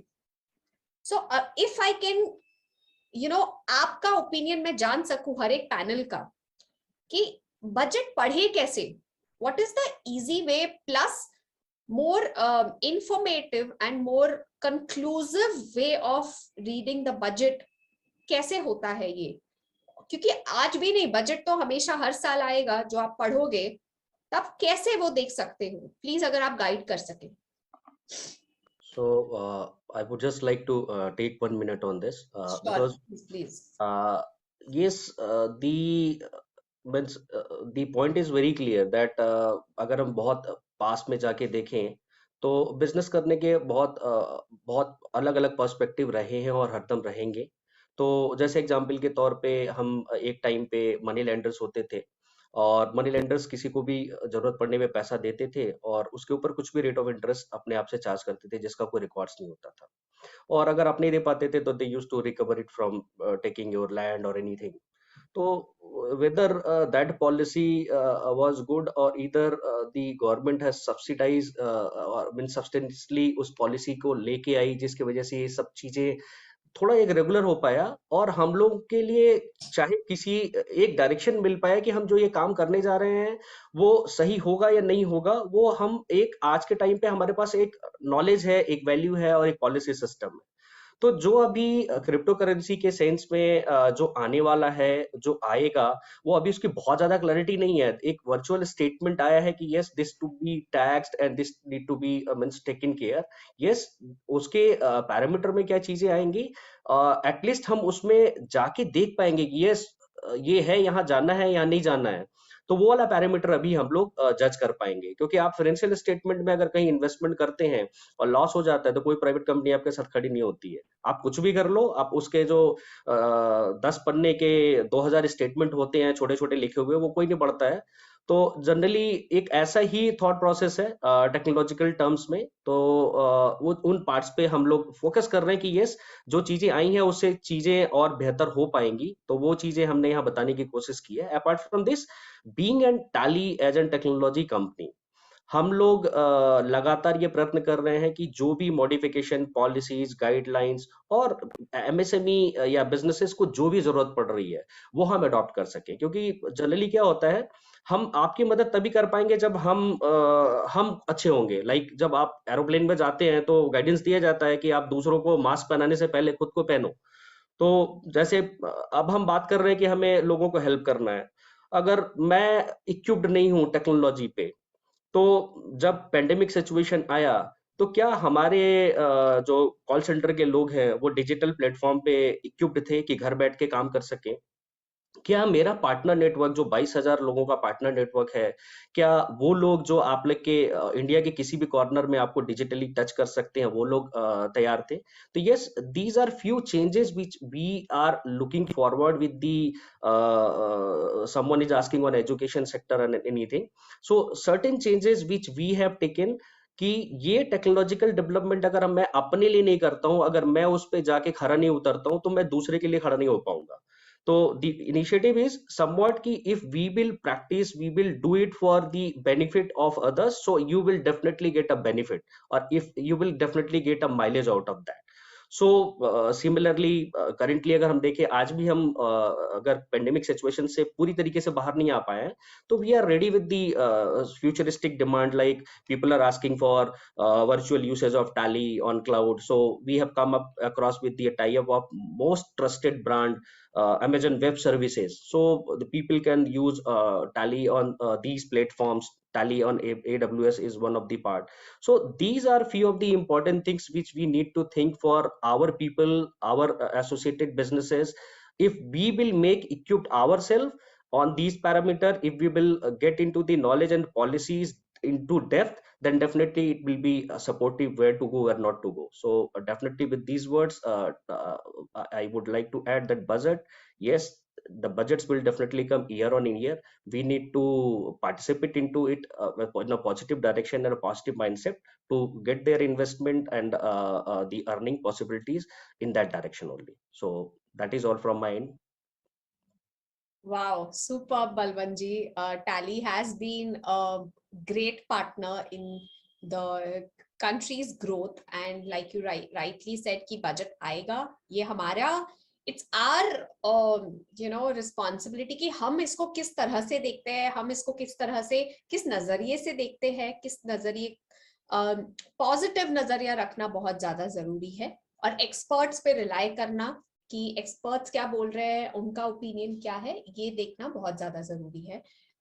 So Devesh, would you like to contribute?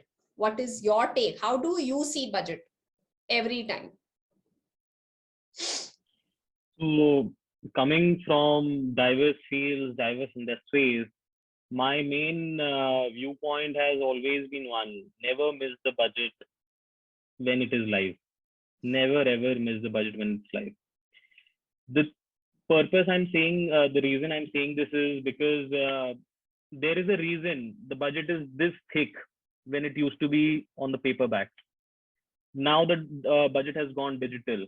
There are numerous pages of fine print that are inside the budget, but the finance minister chooses to speak only on a few sectors and few policies that are highlights of the budget. Everyone who wants to know budget and are keen to study the budget should never miss the live budget. The reason is the policies that are mentioned live are the policies that the government is the most serious about. So picking up the most important points from those live commentaries are the key. Just follow the industry that you are into, the likes that you have. If you're just starting up, just pick up the interest points from your aspect and just listen to it. What are the key elements that the government has introduced for that sector? Writing those down and going then into those fine prints, because going into the fine print of every sector, every policy is next to impossible. So just picking up your interest points and going deep into those blueprints later will definitely help. That's my view on that. Wow. Yes. So being focused always helps. a पूरा budget ना शायद समझ में आए, ना शायद इतना time मिले आपको, और ना आपके काम आए, हो सकता है. So focus on few areas जो आपके इंडस्ट्री में या आपके काम में, अगर आप स्टूडेंट हो, आगे आपका क्या फोकस है लाइफ में, उसमें आपको हेल्प करे. सो उस पे फोकस कीजिए. So thank you so much for that view point Devesh. Krishna ji, आप कुछ बोलना चाहेंगे? हाँ जी, जैसे देवेश जी ने already, I would add to Devesh ji and Balwant ji's point, like हाँ, आप पूरा बजट आपको नहीं समझ में आएगा, and that is not something which we need to do also. हमें क्या मतलब, I just broke it down to 3 steps. मेरे लिए जब बजट आता है, how I take it, I break it down into 3 steps. My area of interest, मेरा interest किस एरिया में है. लेट्स से अगर मैं एक एमएसएमई हूँ, या मैं एक एम्प्लॉय हूँ, या मैं प्रोफेशनल हूँ, या मैं डॉक्टर हूँ, सीए हूँ, मेरा एरिया ऑफ इंटरेस्ट क्या है. First I look on to that, तब उसको मैं ब्रेक डाउन करूँ ऑन इंडस्ट्री. अगर एमएसएमई है तो एमएसएमई के लिए क्या है बजट में. Like if I talk about MSME, ease of business and living को फोकस किया गया है. मतलब जो पहले 75,000 कंप्लायंसेस थे उनको एलिमिनेट कर दिया गया है, और अब हमारे पास बस 1486 यूनियन लॉज हैं टू मेक बिजनेस इजियर. उसके ऊपर अगर कोई वॉलंटरी एग्जिट करना चाहता है, कोई भी कॉर्पोरेट, तो पहले उनको 2 साल लगते थे फॉर द एग्जिट प्रोसेस. किसी को अपना बिजनेस बंद करना है या कुछ है, 2 साल लगते थे. अब उसको कट करके 6 महीना कर दिया गया है कि अगर किसी को भी लग रहा है उसका बिजनेस अच्छा नहीं चल रहा है और उसको एग्जिट करना है, तो what is the exit process, उसको शॉर्टन करके within 6 months that process will be done. So जब आप अपने एरिया ऑफ इंटरेस्ट को आइडेंटिफाई करोगे एंड फिर सेकेंड स्टेप में उस पे फोकस करके देखोगे कि बजट में उसके ऊपर क्या है, and then third step is, अब जो बजट में लिखा गया है that this will be there in MSME for MSME, तो 2 केसेस आते हैं थर्ड पॉइंट में. देन आई सी कि अब जो बजट में एमएसएमई के लिए लिखा है कि कंप्लायंस कम हो गया या तो एग्जिट प्रोसेस बढ़ गया. मैं इस दोनों पॉइंट को बस टच कर रही हूं because it will, points are very huge, we can not discuss everything. So अगर मेरा बिजनेस अच्छा चल रहा है तो कंप्लायंस को मैं कैसे help, how can I take the help of compliance to make my business grow more faster. या तो अगर मेरे पास 3 बिजनेस हैं और उसमें से एक अच्छा नहीं चल रहा है, मैं how can I expedite the process of exiting that and I put that money in my other business, or I put my focus in other business. This is how I take the budget. Wow, that's so, you simplified it so well कि हाँ, जैसे देवेश ने भी बोला कि जिसमें आपका interest है, आप कैसे बेनिफिट कर सको, कौन से एरियाज को टच कर सको, उसको देखिए, उसको समझिए, ठीक है। न्यूज चैनल्स वगैरह, आपका written material, everything will be there, but like Devesh said, like Krishna said, don't miss the live session. It really highlights country कहाँ जा रही है, कंट्री कहाँ जाना चाहती है, गवर्नमेंट अपने कंट्री को कहाँ लेके जाना चाहता है. That will set the base of your growth as well, because indirectly everything is connected. सब कुछ, सब चीज से फायदा होता है, जो भी होता है, आप everything is connected. It's a web. तो आप ऐसे छोड़ नहीं सकते कि अरे इससे मुझे कुछ असर नहीं करेगा. On a holistic level, आपको बजट समझना पड़ेगा. डिटेल में जाने के लिए अपने इंटरेस्ट पॉइंट्स पे जाइए, अपने वर्क एरिया में जाइए. थैंक यू कृष्णा जी. ज्योति जी, आप बजट इतने सालों से देखते आ रहे हैं. how do you see budgets? I see it very differently. What I can say is there are certain controllables, there are certain uncontrollables. Uncontrollables है जैसे कोविड आ गया, और जैसे हम लोगों का भी देश का लैंडस्केप और इंफ्रास्ट्रक्चर चेंज हो रहा है. आपके पास पावर है in the budget to have long lasting repercussions. तो मैं देखता हूं कि सेंट्रल थीम क्या है बजट का. फॉरवर्ड लुकिंग है तो फिर किस मुद्दे पे, क्या लीवर्स को वो फोकस कर रहा है जो कि आगे जाके इंपैक्टफुल हो. जैसे इस बजट का हम देखेंगे कि बड़ा क्लियर थीम था कि ease of doing business is directly dependent on cost of doing business. Second, future is digital. ये बड़ा क्लियर थीम आ रहा है. एंड थर्ड, ये जितना भी हम लोगों का देखा गया है कि कैपिटल एक्सपेंडिचर आउटले, गति शक्ति प्रोजेक्ट, रूरल एम्पावरमेंट, ये सब मल्टीप्लायर इफेक्ट है. ये तो 1 साल का या 2 साल का कंपाउंडिंग इफेक्ट नहीं है, ये लॉन्ग टर्म इफेक्ट है, ये फॉरवर्ड लुकिंग है. ये I think one of the first budgets where हम लोगों को बताया गया है कि 100 इयर्स, 75 से जो 100 इयर्स का जो हम लोग का जो मार्ग है, जो हम लोग का रास्ता है, वो हम लोग क्या एक्सपेक्ट कर सकते हैं. जैसे आज के दिन में हम लोग बता सकते हैं कि India can be known as a land of talent, but tomorrow we are very clear that we want to be known as a land of innovation, and that is something that the foundation has been laid, the theme has been laid excellently. I think infrastructure boost करके private investment का जो participation है, domestic manufacturing और boosting demand, creating jobs, तो पूरा theme दिख रहा है. लेकिन 2 चीज मैं बोलना चाहूंगा कि आगे जाके, आज के दिन में मैं बताया था कि 70% इंडिया और रूरल इंडिया में बसता है. कल जाके शायद 70% से घट के जब हम लोग 100 बजट बोल रहे होंगे, don't be surprise that if that figure becomes 50%. Now if 50% of India is going to be a resident in urban India, are we having or are we creating the infrastructure for that? Try to understand today. Even MSMEs or any manufacturing industry or any industry will remain or start functioning or set up manufacturing where it is conducive. आज के दिन में conducive कहाँ पे है? जहां पे labour, जहां पे आपका इंफ्रास्ट्रक्चर, जहां पे बाकी जो भी इकोसिस्टम है वो तैयार है. टियर 3, टियर 2, टियर 1 टाउन पे ये कल जाके इंफ्रास्ट्रक्चर बिल्ड करने की आउटले कर रहा है, जो कि कल जाके शायद हम लोगों का वो हब बने.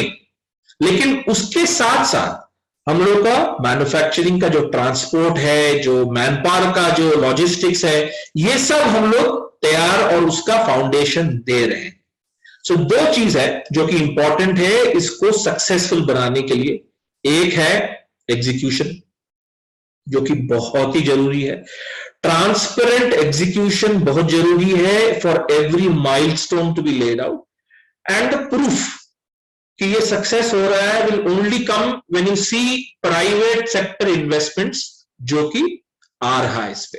The private sector investments is the proof of the pudding, and जिसके लिए हम लोगों को very clear milestone led execution करना बहुत जरूरी है, because as I said, future is digital and we will be known for a land of innovation. Wow, thank you so much Jyoti ji. आपके हर एक शब्द बताते हैं कि आपका एक्सपीरियंस कितना डीप है, कितना एनालिटिकल है. लाइक किसी ने बोला भी है चैट में कि such a analytical the way you have said. So Jyoti ji, thank you so much. Devesh ji, Krishna ji, Balwant ji, thank you so much for all your opinions. You all shared such great your opinion, your perspective of the budget.